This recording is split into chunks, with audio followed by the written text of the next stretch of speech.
Ezekiel 47 to 48.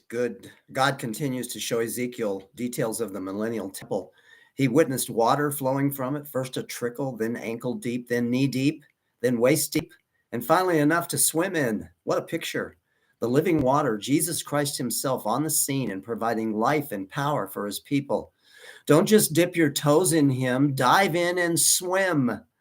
There's enough of Christ to swim in, to be totally enveloped in him. Water flowing from the temple will even bring life to the Dead Sea. Surely some have said there will never be life there or trees bearing fruit around there, but there will be because of Christ.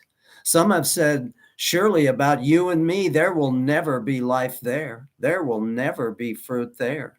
But in Christ, there can be. He will even put life in you and me. God details the land he has always promised to give to Israel, all of it, every square inch, and how it is to be divided among the tribes. And here's the kicker.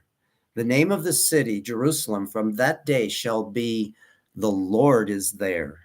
Because he is. He's taken over and he's sitting on the throne in Jerusalem, reigning and ruling during the millennial kingdom. Wow. 1 John 3, John says, and I agree, how great a love the Father has bestowed on us that we would be called the sons of God. For this reason, the world does not know us because it did not know him. True believers in Christ can meet and immediately be friends and have intimate fellowship with each other because they have Christ in common. He lives in them.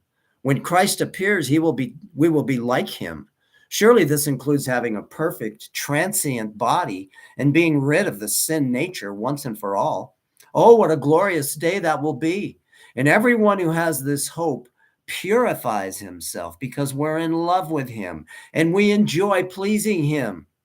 John says, no one who abides in him sins. If we are truly branches abiding in the vine, our lives are characterized by desiring to please him. Now, we know that none of us do this perfectly. If you say you have no sin, you are deceiving yourself, and the truth is not in you. That we are all a work in progress. But this indeed is what characterizes our lives. The Son of God appeared for this purpose, to destroy the works of the devil. And we can have victory over sin because he lives in us and empowers us as new creatures. No one who is born of God practices sin. It's not the pattern of your life. It's not the norm. Because his seed abides in him and he cannot sin. His born-again nature cannot sin because he is born of God. Do not be surprised, brethren, if the world hates you. We love because we are empowered to love by the indwelling Christ. Those who aren't indwelt by him are acting the way they're supposed to, just like we did before Christ.